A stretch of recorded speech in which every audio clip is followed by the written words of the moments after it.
Some people walk away from things as if their hands were never meant to hold them for long. A relationship ends and they don't chase closure. A job falls apart and they don't cling to what could have been. Even small things, a canceled plan, a lost opportunity, a drifting friendship, seem to pass through them without leaving a heavy trace. Watching them can feel confusing, even unsettling. You might wonder, do they not care enough? Or do they understand something deeper that the rest of us are still struggling to grasp? Why does letting go feel like tearing something out of your chest for some people, while for others, it feels like simply opening a window? If you look closely, people who let go easily are not necessarily less emotional. In fact, many of them feel deeply. They experience attachment, disappointment, love, and loss, just like anyone else. The difference lies not in what they feel, but in how they relate to what they feel. There is a quiet shift in perspective, a way of holding experiences without gripping them too tightly. Think about the last time you held on to something longer than you should have. Maybe it was a conversation you replayed over and over, trying to decode what went wrong. Maybe it was a person who slowly pulled away, but you kept finding reasons to stay. What were you really holding on to? Was it the thing itself, or the meaning you had attached to it? People who let go easily tend to question those meanings earlier.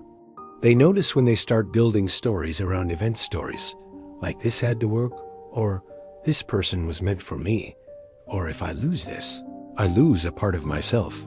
Instead of accepting those thoughts as truth, they treat them as passing interpretations. That small distinction changes everything. There's a kind of mental flexibility at play. Instead of seeing life as a fixed path that must unfold a certain way, they see it as something fluid.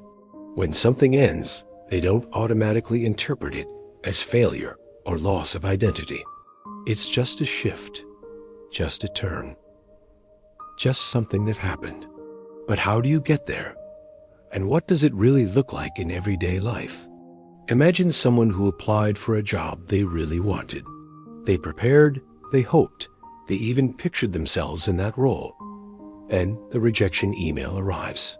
For many people, this moment spirals into self-doubt. What did I do wrong? Am I not good enough? What if I never get another chance like this? The mind latches onto the rejection and turns it into a personal verdict. Now imagine someone who lets go easily. They might feel disappointed, of course they do, but they don't let the rejection define their worth. They pause, maybe reflect briefly, and then something subtle happens. They release the need for that specific outcome. Not because it didn't matter, but because they understand that clinging to it won't change reality. They redirect their energy. They apply elsewhere. They move forward. It's not indifference. It's efficiency of emotion. Another layer to this is their relationship with control. People who struggle to let go often operate under the belief, sometimes unconscious, that if they just try harder, think harder, or hold on longer, they can influence outcomes that are already beyond their reach. Letting go feels like giving up, like losing control. But people who let go easily have a different understanding of control.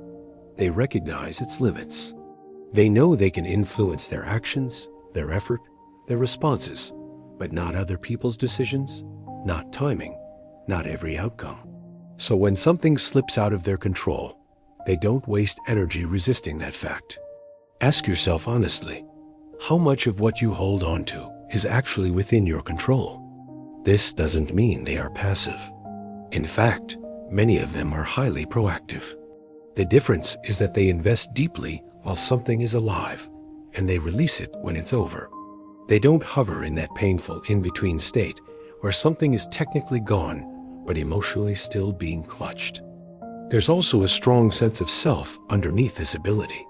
When your identity is tightly tied to external things, a relationship, a job, a role, a dream, it becomes much harder to let go. Losing the thing feels like losing yourself. But when your sense of self is more internal, more stable, you don't collapse when something external changes. Think about relationships. Someone who lets go easily doesn't necessarily love less. They may actually love in a healthier way. They allow space.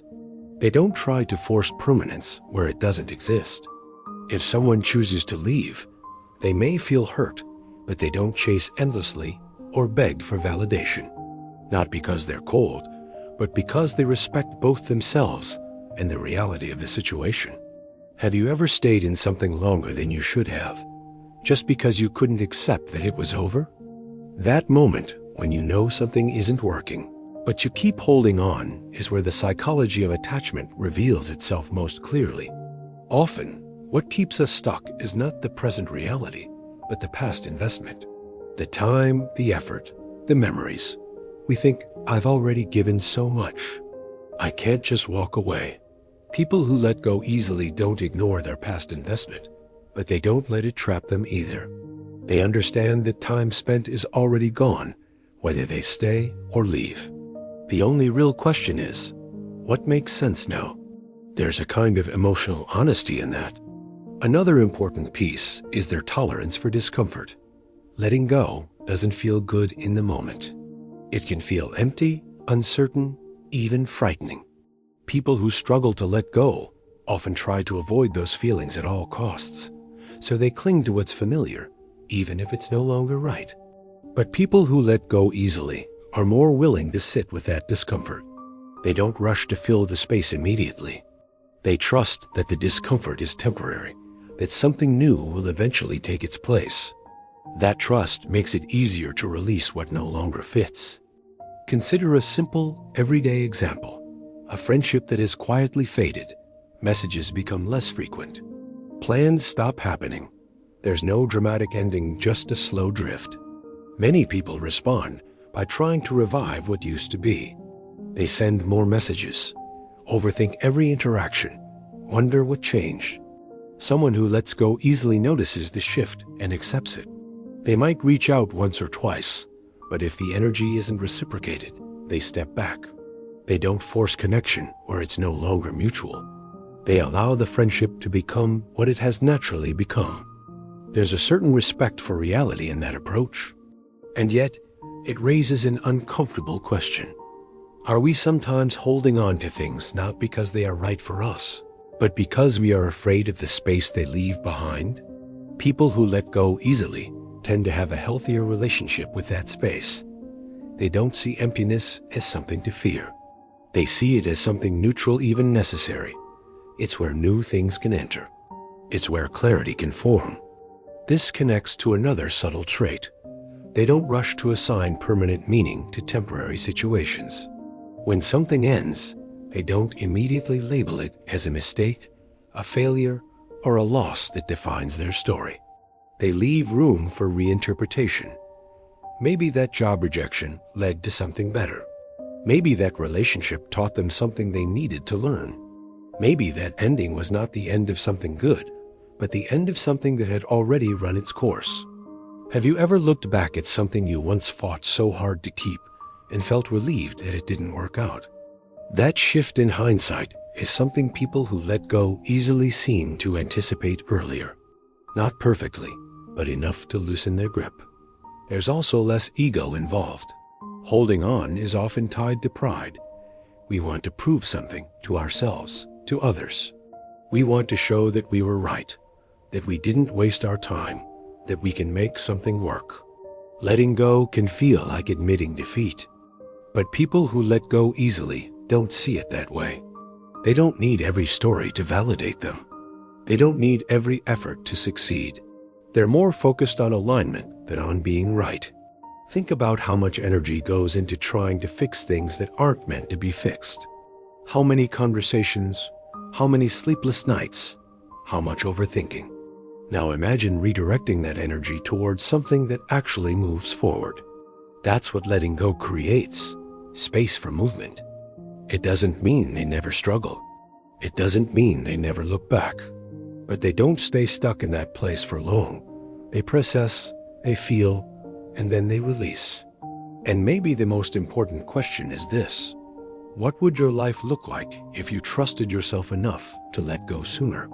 Would you leave situations that drain you, instead of trying to repair them endlessly? Would you stop chasing people who are already halfway out the door? Would you allow endings to be endings instead of turning them into long, painful negotiations with reality? Letting go is often misunderstood as loss. But for people who do it well, it's more like a form of alignment. A quiet decision to stop resisting what already is. It's not about becoming detached from everything.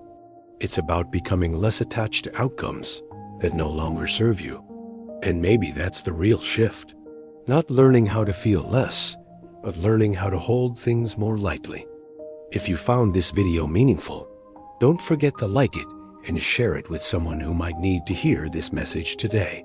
And if you're new here, consider subscribing so you don't miss future videos about real-life psychology, relationships, and personal growth. I'd really like to hear your thoughts after watching.